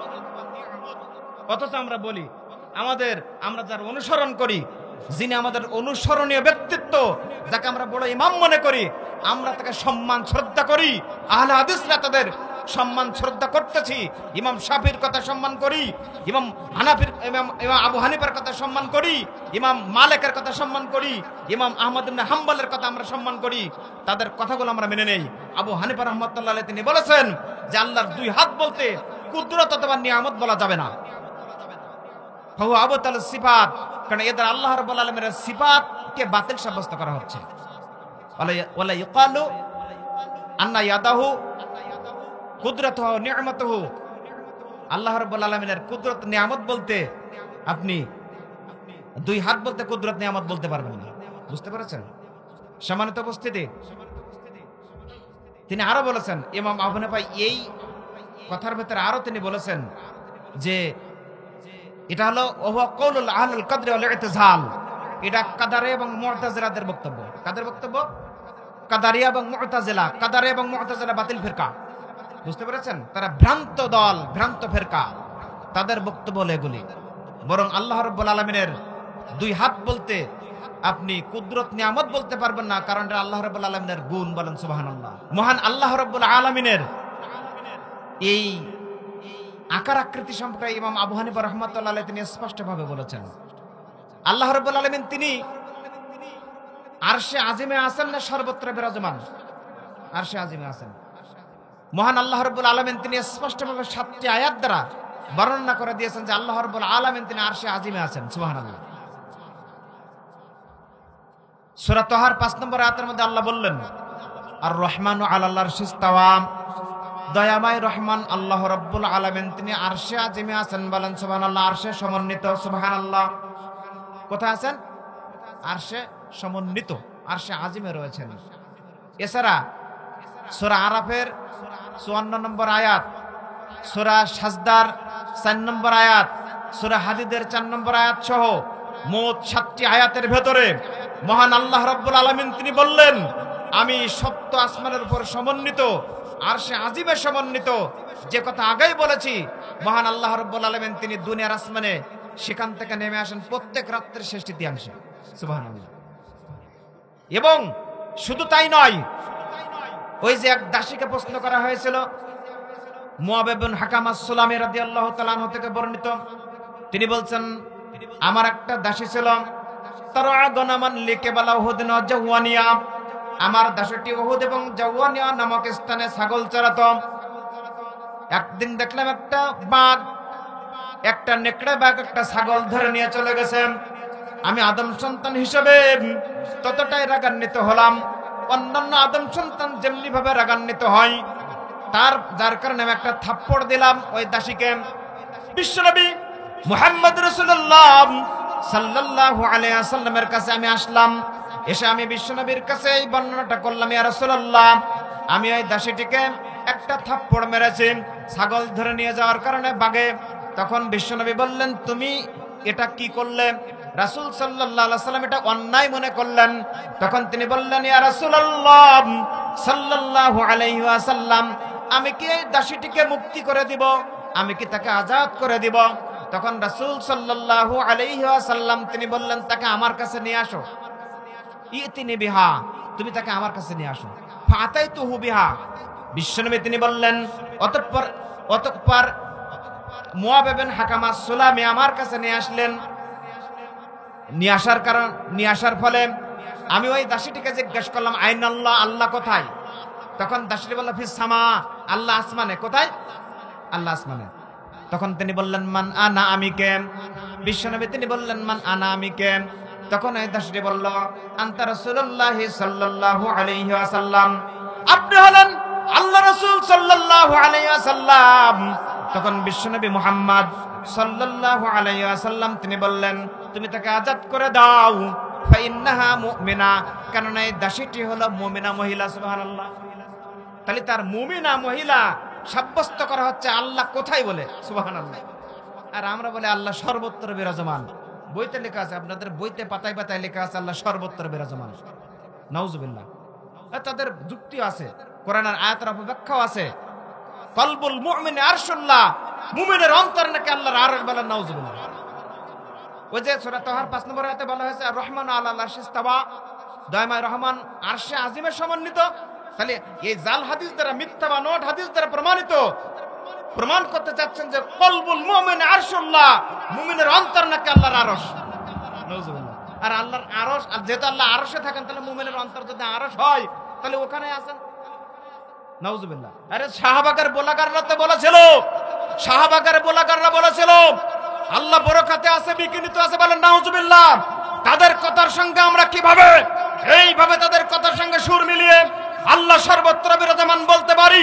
মহান আল্লাহ রাব্বুল আলামিন তিনি সর্বত্র বিরাজমান নন, তিনি আরশে সমন্বিত। এটা বিভিন্ন আয়াত দ্বারা, হাদিস দ্বারা প্রমাণিত। অথচ আমরা এই ভ্রান্ত আকীদা রোপণ করে সমাজের মধ্যে চলে, ভ্রান্ত আকীদা অন্তরের ভেতরে গেথে আমরা যে আমলগুলো করতেছি, সেই আমল আল্লাহর দ্বারা গৃহীত হবে কিনা আল্লাহ সন্দেহ, ঠিক না? আল্লাহু আলাম, আল্লাহ জানেন। কিন্তু আমরা তো বুঝতে পারছি যে আসলে তাদের আমল গৃহীত হবে না। আল্লাহ সুবহানাহু ওয়া তাআলা তিনি যেভাবে বলতে চাচ্ছেন তাদের আমল গৃহীত হবে না। ওই জন্য আপনার অন্তরের ভেতরে সহিহ আকীদার বীজ রোপণ করতে হবে। সম্মানিত উপস্থিতি, ওই জন্য আপনার আকীদা আগে সঠিক করতে হবে। আকীদা যদি সঠিক না হয়, আপনার ভুরি ভুরি আমল দিয়ে কোনো কাজ হবে না। আপনি যত আমল করেন না কেন, কোন আমল দিয়ে আল্লাহ রাব্বুল আলামিন আপনাকে ওই আমল দিয়ে কোনো কাজে আসবেন না। কারণ আল্লাহ রাব্বুল আলামিনের সন্তুষ্টি অর্জন করতে হলে তার সম্পর্কে সঠিক ধারণা পোষণ করতে হবে, বিশ্বনবী সম্পর্কে সঠিক ধারণা পোষণ করতে হবে। আল্লাহ রাসূল সাল্লাল্লাহু আলাইহি ওয়াসাল্লাম, আমরা অনেক সময় বলি বিশ্বনবী মুহাম্মদ সাল্লাল্লাহু আলাইহি ওয়াসাল্লাম তিনি নাকি নূরের তৈরি, বলি না? নূরের তৈরি, এগুলো তো আপনাদের জানা আছে বিষয়টা। এমনকি কতগুলি আমাদের ভ্রান্ত আকীদা রয়েছে, রাসূল সাল্লাল্লাহু আলাইহি ওয়াসাল্লাম তিনি নাকি গায়েব জানেন। আসলে কি তাই? না, জানে না। কিন্তু আমরা মনে করি যে রাসূল সাল্লাল্লাহু আলাইহি ওয়াসাল্লাম তিনি নাকি গায়েব জানেন। এমনকি তিনি কেন, পীর ফকির ওলিয়া উলিয়া গাউস কুতুব তারাও নাকি গায়েব জানে। নাউজুবিল্লাহ। আসলে কি তাই? না। রাসূল সাল্লাল্লাহু আলাইহি ওয়াসাল্লামকে যেটা ওহীর মাধ্যমে জানানো হয়েছিল তিনি সেটাই জেনেছেন। বাদে এই ছাড়া আর আল্লাহ রাসূল সাল্লাল্লাহু আলাইহি ওয়াসাল্লাম অন্য কোনো কিছু তিনি জানতেন না। তিনি যদি জানতেন তাহলে উহুদের ময়দানে 70 জন সাহাবী শহীদ হতো না। বিশ্বনবী তিনি যদি গায়েব জানতেন তাহলে ওই ইফকের ঘটনা তৈরি হতো না। আয়েশা সিদ্দিকা রাদিয়াল্লাহু তাআলা আনহাকে যে অপবাদ দেওয়া হয়েছিল, ইফকের যে ঘটনা হয়েছিল, এই ঘটনা তৈরি হতো না। রাসূল সাল্লাল্লাহু আলাইহি ওয়াসাল্লাম বলতেন, আবু বকর, ওমর, ওসমান, যাও তোমরা চলে যাও, ওখানে হারটা পড়ে আছে, হারটা নিয়ে চলে আসো। রাসূল সাল্লাল্লাহু আলাইহি ওয়াসাল্লাম তিনি যদি গায়েব জানতেন তাহলে এইভাবে এই সকল ঘটনাগুলো হতো না। বিশ্বনবী মুহাম্মদ সাল্লাল্লাহু আলাইহি ওয়াসাল্লামকে বহুদিন যাবত অপেক্ষা করতে হতো না। আল্লাহর আয়াত নাজিল হওয়ার প্রশ্নই আসতো না তখন, ঠিক না? অথচ আয়াত ইফকের ঘটনার জন্য আয়াত নাজিল হতে হয়েছিল। আয়েশা সিদ্দিকা রাদিয়াল্লাহু তাআলা আনহাকে তার বাপের বাড়িতে থাকতে হয়েছিল, আবু বকর সিদ্দিক রাদিয়াল্লাহু তাআলা আনহুর বাড়িতে থাকতে হয়েছিল। সম্মানিত উপস্থিতি, ওই জন্য রাসূল সাল্লাল্লাহু আলাইহি ওয়াসাল্লাম তিনি গায়েব জানেন না, যেটা কোরআনের স্পষ্ট আয়াত সূরা নামল আয়াত নাম্বার 65, সূরা নামলের 65 নম্বর আয়াতের মধ্যে আল্লাহ রাব্বুল আলামিন তিনি বললেন, কুল লা ইয়ালামু মান ফিস সামাওয়াতি ওয়াল আরদিল গায়বা ইল্লাল্লাহ। ও নবী, আপনি বলে দিন আসমান এবং জমিনের অদৃশ্যের খবর একমাত্র আল্লাহ রাব্বুল আলামিন ব্যতীত আর কেউ জানে না।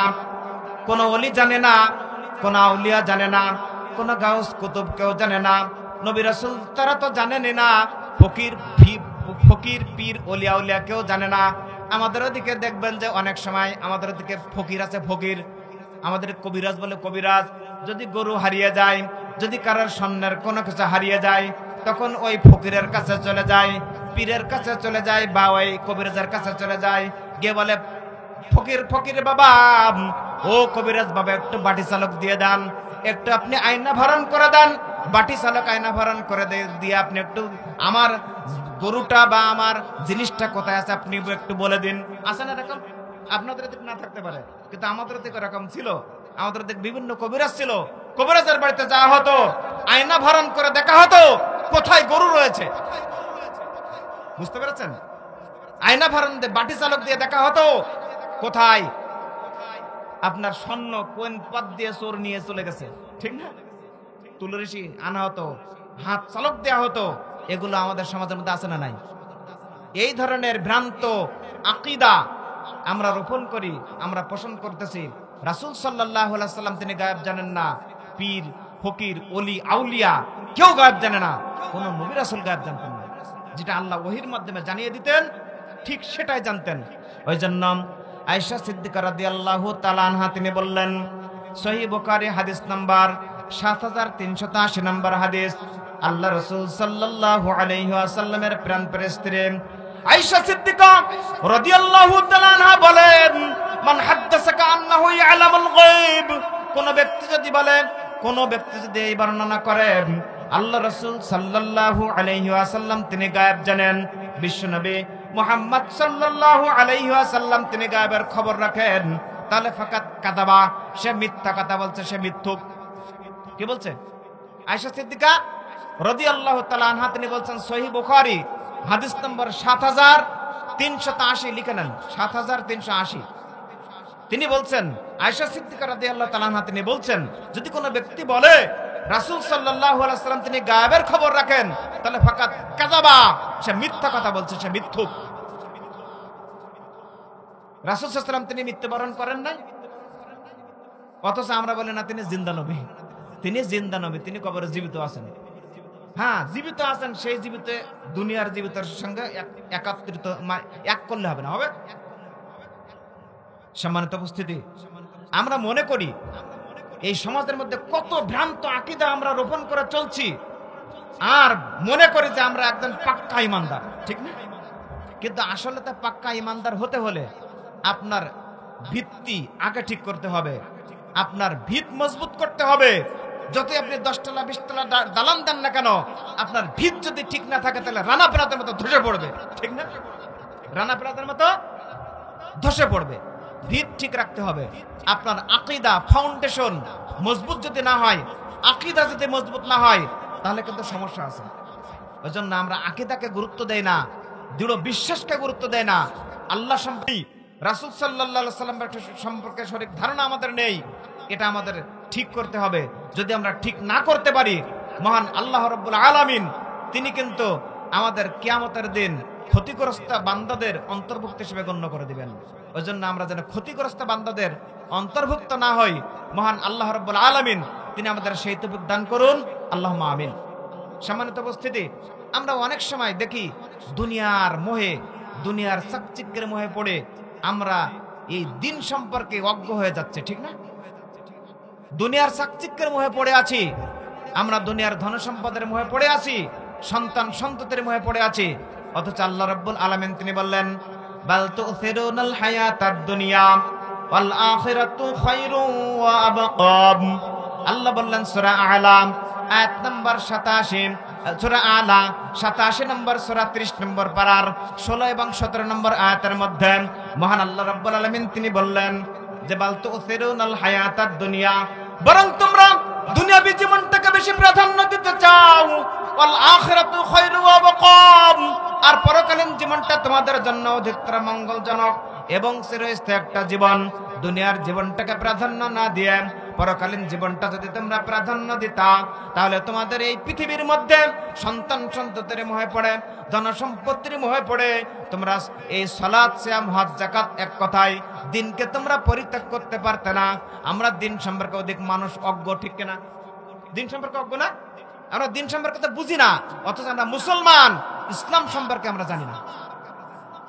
আমরা দুনিয়াবী লোভে, দুনিয়াবী চাকচিক্যের মোহে পড়ে আছি।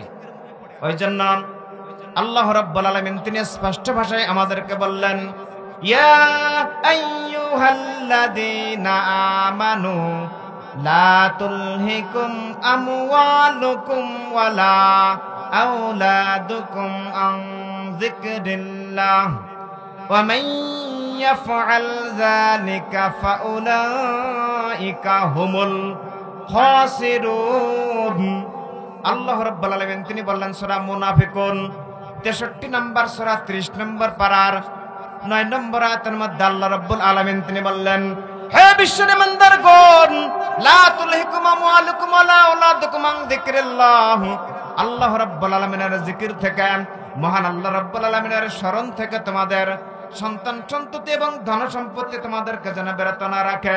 ওমাই ইয়াফআল যালিকা ফাউলাইকা হুমুল খাসিরুন, যারা এইগুলি করবে সন্তান সন্ততির মোহে পড়ে যাবে, ধন সম্পত্তির মোহে যারা পড়ে যাবে, যারা পৃথিবীর চাকচিক্যের মোহে পড়বে, মহান আল্লাহ রাব্বুল আলামিন তিনি স্পষ্ট ভাষায় বললেন তারা ক্ষতিগ্রস্ত বান্দাদের অন্তর্ভুক্ত হিসেবে গণ্য হয়ে যাবে। বলেন নাউজুবিল্লাহ। আমরা কি ক্ষতিগ্রস্ত বান্দাদের অন্তর্ভুক্ত হতে চাই? চাই না। অথচ আমরা সন্তান, কিভাবে সন্তানকে মানুষ করতে হবে, কিভাবে সন্তানকে ওই ইংলিশ মিডিয়ামে পড়াতে হবে, উমুক করতে হবে, তুমুক করতে হবে, আমাদের ধনসম্পদ কিভাবে বাড়াতে হবে, এই চিন্তা চেতনায় আমরা ব্যস্ত না? কিন্তু আসলে তো এর থেকে নিষেধ করা হয়েছে যে আপনার সন্তানকে আপনি আপনার সন্তানকে কেয়ার করেন, ধনসম্পত্তি অর্জন করেন, কিন্তু আল্লাহকে ভুলে নয়, আল্লাহকে ভুলে নয়, দিনকে ভুলে নয়।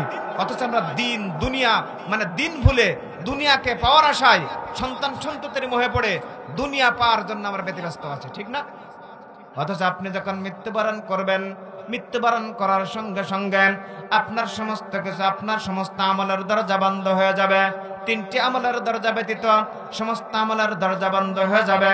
আপনার সন্তানকে যদি আপনি সুশিক্ষায় শিক্ষিত করে যেতে পারেন, আরবি শিক্ষায় বা ইসলামী শিক্ষায় যদি শিক্ষিত করে যেতে পারেন, সঠিক আপনি বাংলা শিক্ষায় শিক্ষিত করলেও সন্তানকে যদি আপনি সঠিক ধারণা দিয়ে যেতে পারেন, তাহলে এই সন্তান যদি আপনার জন্য দোয়া করে, সন্তান যদি আপনার জন্য আল্লাহর কাছে ফরিয়াদ করে, সন্তানের দোয়া কাজে লাগবে না? লাগবে না? লাগবে না? ওই জন্য সন্তানকে সুশিক্ষায় শিক্ষিত করে যেতে হবে, সন্তানকে উত্তম শিক্ষা, উত্তম আদর্শ শিক্ষা দিয়ে যেতে হবে। শুধু তাই নাই, আপনি যদি দান করেন, আপনি যদি পরকালীন জীবনের জন্য কিছু দান করেন, মহান আল্লাহ রাব্বুল আলামিন আপনার এই দানটা কিন্তু সাদকা জারিয়া হিসেবে গণ্য করে নেবেন। বলেন সুবহানাল্লাহ। ওই জন্য আল্লাহর নবী তিনি বললেন, ইয়াকুলুল আবদু মালি মালি, আদম সন্তান বলতে থাকেন এটা আমার সম্পদ, ওটা আমার সম্পদ। ওয়া ইন্না মালাহু মিন মালিহি সালাতুন, নিশ্চয় আদম সন্তানের সম্পদ, আদম সন্তানের সম্পদ হলো 3টি। কয়টি? 3টি। ইজা আকালা ফাফনা, যখন আদম সন্তান খেয়ে নিঃশেষ করে দিল, ওটা হলো তার সম্পদ। আও লাবিসা ফাবলা, আদম সন্তান যখন যে জিনিসটা পড়লো, পড়ে ছিন্ন করে দিল, ওটা হলো তার সম্পদ। আও আতাফাত্তানাম, আদম সন্তান যেটা পরকালীন জীবনের উদ্দেশ্যে দান করলো, এটা হলো তার সম্পদ। বলেন সুবহানাল্লাহ। এই 3টে হলো তার সম্পদ। বাদ বাকি যত সম্পদ আপনি অর্জন করতেছেন, এই সম্পদ কিন্তু আপনার সম্পদ নয়। ওই জন্য আল্লাহ রাব্বুল আলামিন তিনি আমাদেরকে যে সিস্টেম করে দিয়েছেন, আমরা সন্তান সন্ততির মোহে পড়ে যাই, ধনসম্পত্তির মোহে পড়ে যাই, সন্তান সন্ততির মোহে না পড়ে, ধনসম্পত্তির মোহে না পড়ে আমরা সদা সর্বদা দিন এবং মানে দুনিয়াকে প্রাধান্য না দিয়ে দিনকে বেশি প্রাধান্য দিয়ে চলবো। আমরা ইসলামকে জানার চেষ্টা করব, কোনটা বিদআত, কোনটা শিরিক, কোনটা সুন্নাহ, কোনটা আল্লাহ রাব্বুল আলামিনের প্রদত্ত যেই আমল, সেটা আমরা দেখব। যদি আমরা এই অনুযায়ী আমল করতে পারি, মহান আল্লাহ রাব্বুল আলামিন তিনি আমাদেরকে কিন্তু উত্তম প্রতিদান কিয়ামতের দিন দিবেন অবশ্যই ইনশাআল্লাহ। সম্মানিত উপস্থিতি, ওই জন্য বলছিলাম আমরা আল্লাহ রাব্বুল আলামিনের এই সম্পর্কে অর্থাৎ আকীদা বা বিশ্বাস সম্পর্কে আমাদের সঠিক ধারণা থাকতে হবে। রাসূল সাল্লাল্লাহু আলাইহি সাল্লাম সম্পর্কে সঠিক ধারণা, সঠিক বিশ্বাস আমাদের থাকতে হবে। যদি আমরা এ থেকে পিছপা হয়ে যাই, শুধু দুনিয়া দুনিয়া করে যদি পাগল হই, তাহলে কিন্তু আল্লাহ রাব্বুল আলামিন তিনি আমাদের পরকালীন জীবনটা ক্ষতিগ্রস্ত বান্দাদের অন্তর্ভুক্ত করে দিবেন। ওই জন্য আমরা সবাই চেষ্টা করব আল্লাহ রাব্বুল আলামিনের উদ্দেশ্যে কিছু আমল পৃথিবীর বুক থেকে করে যাব, যে আমলগুলো ক্ষতিগ্রস্ত আমলকারীদের অন্তর্ভুক্ত যেন না হয়। আল্লাহ রাব্বুল আলামিন সূরা স্পষ্টভাবে সূরা কাহফের 103 এবং 4 নম্বর আয়াতের মধ্যে বলছেন যে কুল হাল নুনাব্বিউকুম বিল আখসারিনা আমালা আল্লাযীনা দাল্লা সাইউহুম ফিল হায়াতিদ দুনিয়া ওয়া হুম ইয়াহসাবুনা আন্নাহুম ইউহসিনুনা সুনআ। আল্লাহ বললেন, কুল হে রাসূল আপনি বলে দিন, আমি কি তোমাদের ক্ষতিগ্রস্ত আমলকারীদের সম্পর্কে খবর দেব না, যাদের দুনিয়াবী জীবনের সমস্ত আমলগুলো নষ্ট হয়ে যাচ্ছে, দুনিয়াবী জীবনের সমস্ত আমলগুলো আল্লাহ রাব্বুল আলামিন তিনি বরবাদ করে দিচ্ছেন, সেই ক্ষতিগ্রস্ত আমলকারীদের সম্পর্কে কি খবর দেব না? তখন বিশ্বনবী মুহাম্মদ সাল্লাল্লাহু আলাইহি সাল্লাম তিনি স্পষ্ট ভাষায় আল্লাহ রাব্বুল আলামিনের পক্ষ থেকে তিনি বললেন যে তোমরা যে সকল আমলগুলো করতেছো, মান আহাদাসা ফি আমরিনা হাযা মা লাইসা মিনহু ফাহুয়া রাদ্দুন, তোমরা যে আমলগুলো করবা, তোমরা যে আমলগুলো পৃথিবীর বুকে করবা, সে আমলগুলো যদি আমার অনুমোদন না থাকে, রাসূল সাল্লাল্লাহু আলাইহি ওয়াসাল্লাম তিনি বলছেন সেটা হলো রিজেক্টেড, সেটা হলো পরিত্যাজ্য হয়ে যাবে। ওই জন্য আপনি আমল করবেন কোরআন এবং সহিহ সুন্নাহ অনুযায়ী। কোরআন এবং সহিহ সুন্নাহ অনুযায়ী যদি আমল না করেন, রাসূলের অনুসরণ যদি আপনি করতে গিয়ে আপনি যদি বাড়াবাড়ি করেন, তাহলে অবশ্যই অবশ্যই আপনার আমলগুলো বাতিল হয়ে যাবে, যেটা আল্লাহ রাব্বুল আলামিন সূরা মুহাম্মাদের মধ্যে স্পষ্ট ভাষায় তিনি উল্লেখ করে দিলেন যে ইয়া আইয়ুহাল্লাযীনা আমানু আতিউল্লাহ ওয়া আতিউর রাসূল, হে বিশ্বের ইমানদারগণ তোমরা আল্লাহকে মানো, তার রাসূল সাল্লাল্লাহু আলাইহি ওয়াসাল্লামকে মানো, ওয়ালা তুবতিলু আমালাকুম, আর তোমাদের আমলগুলো বাতিল করে দিও না, তোমাদের আমলগুলো বরবাদ করে দিও না। আমরা কিন্তু আমাদের আমলগুলো বাতিল করে দিচ্ছি, বরবাদ করে দিচ্ছি। আল্লাহ রাব্বুল আলামিন তিনি যেভাবে আমাদের চলতে বলেছেন ঠিক সেভাবে না চলে, বিশ্বনবী তিনি যেভাবে দিক নির্দেশনা দিয়েছেন সেই দিক নির্দেশনা অনুযায়ী না চলে আমরা বিভিন্ন প্রকার তন্ত্র মন্ত্র, পীর ফকির, ওলিয়া উলিয়া, গাউস কুতুবদেরকে মেনে মহান আল্লাহ রাব্বুল আলামিনের সেই নির্দেশিত পথকে কিন্তু আমরা একেবারে পথ থেকে বিচ্যুত হয়ে যাচ্ছে, ঠিক না? ঠিক না? রাসূল সাল্লাল্লাহু আলাইহি সাল্লামের সঠিক পথ থেকে আমরা বিচ্যুত হয়ে যাচ্ছি। বিভিন্ন প্রকার পীর ওলিয়া উলিয়ার লোক আছে না, দেখবেন যে ট্রাক ট্রাক গরু পাঠায়, ওরে ও ভণ্ড বাবা, ওরে ও পাগলা বাবা, রোজ হাসরে দেখবে তোমার কোন বাবা, যত বাবা তত মাজার, বাবা হলো বেশুমার, রেল লাইনে নেই রে মাজার, বাস লাইনে সব মাজার, নিজের বাপের লাই না খবর, নিজের মায়ের লাই না খবর, মাজারে দেয় লাল সালু, ওরে ও ভণ্ড বাবা, ওরে ও পাগলা বাবা, রোজ হাসরে দেখবে তোমার কোন বাবা। অথচ গাজা বাবার দরবার মানুষ পড়ে আছেন, খাজা বাবার দরবারে মানুষ পড়ে আছেন, তারা বলতেছে আমাদের সালাত সিয়াম কিছু লাগবে না, গাজা খেয়ে যদি 3 বার কলকিতে হুকুমের গাজায় যদি ফুক মেরে যদি তারা থাকে, তারা বলে আমাদের বাবা বলেছে আমাদের এখানে কোনো সালাত পড়া লাগবে না। ওই জন্য তারা এও স্লোগান বের করেছে যে দয়াল বাবার মুরিদ হলে সালাত সিয়াম কিছু লাগবে না, আছে না এরকম গান, আবার হো হো হো করে ওঠে। সম্মানিত উপস্থিতি, এই জন্যে আমাদের সমস্ত প্রকার ক্ষতিগ্রস্ত আমল যেগুলো আছে সেগুলো পরিত্যাগ করে স্পষ্টভাবে মহান আল্লাহ রাব্বুল আলামিনের দিক নির্দেশনা অনুযায়ী চলতে হবে। যদি সেই অনুযায়ী যদি না চলি, মহান আল্লাহ রাব্বুল আলামিন আমরা যে উদ্দেশ্যে পৃথিবীতে এসেছি সেই উদ্দেশ্য কিন্তু হাসিল হবে না। আপনি যতই আপনি সালাত পড়ে পড়ে আপনি কপালে দাগ করে ফেলেন না কেন, রাসূল সাল্লাল্লাহু আলাইহি সাল্লামের সহিহ তরিকা অনুযায়ী যদি না হয় আপনার আমল কিন্তু গৃহীত হবে না, কোনো ইবাদত গৃহীত হবে না। সালাত যদি কবুল না হয় কোনো আমল কবুল হবে না। বুঝতে পেরেছেন? ওই জন্য আল্লাহ রাসূল সাল্লাল্লাহু আলাইহি ওয়াসাল্লাম তিনি স্পষ্টভাবে বলছেন আস-সালাতু সালাসাতু আসলাসিন, সালাতের সওয়াব মূলত 3 ভাগে বিভক্ত। কয় ভাগে? 3 ভাগে। 1 নম্বরে বিশ্বনবী তিনি বললেন আত-তুহুরু সুলুসুন, পবিত্রতা হলো সালাতের 3 ভাগের 1 ভাগ, আর রুকুউ সুলুসুন, রুকু হলো সালাতের 3 ভাগের 1 ভাগ, আর সুজুদু সুলুসুন, সিজদা হলো সালাতের 3 ভাগের 1 ভাগ। ফাইন আদ্দাহা বিহাক্কিহা কুবিলাত মিনহুম, বিশ্বনবী মুহাম্মদ সাল্লাল্লাহু আলাইহি ওয়াসাল্লাম তিনি বললেন কেউ যদি সুন্দর সুচারুরূপে সালাত আদায় করে আল্লাহ রাব্বুল আলামিন তার সালাতকে কবুল করে নেবেন। ওয়া কুবিলা সাইরু আমালিহি, আর তার সমস্ত আমলগুলো আল্লাহ রাব্বুল আলামিন তিনি কবুল করে নেবেন। ওয়া ইন রাদ্দাত আলাইহি সালাতুহু, আর তার সালাত যদি প্রত্যাখ্যান হয়ে যায়, তার সালাত যদি রিজেক্টেড হয়ে যায়, আল্লাহ যদি তার সালাতকে ফিরিয়ে দেন, রাদ্দা সাইরু আমালিহি, তার সমস্ত আমলগুলো আল্লাহ ফিরিয়ে দিবেন। ওই জন্য আপনার সর্বপ্রথম সালাতকে সহিহ তরিকা অনুযায়ী আদা করতে হবে, ঠিক না?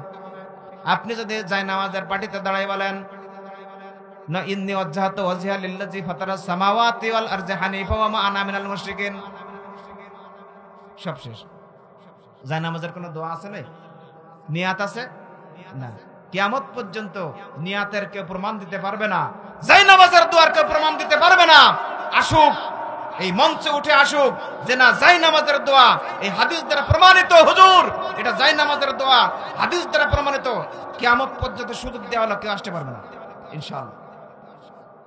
নিয়াত, কিসের নিয়াত? ইন্নামাল আ'মালু বিন্নিয়াত। আপনি আপনার অন্তরে, মনের অভ্যন্তরে যেটা নিয়াত করলেন ওটাই নিয়াত। মুখে নিয়াত করার কোনো সিস্টেম নেই। কথা বুঝতে পেরেছেন?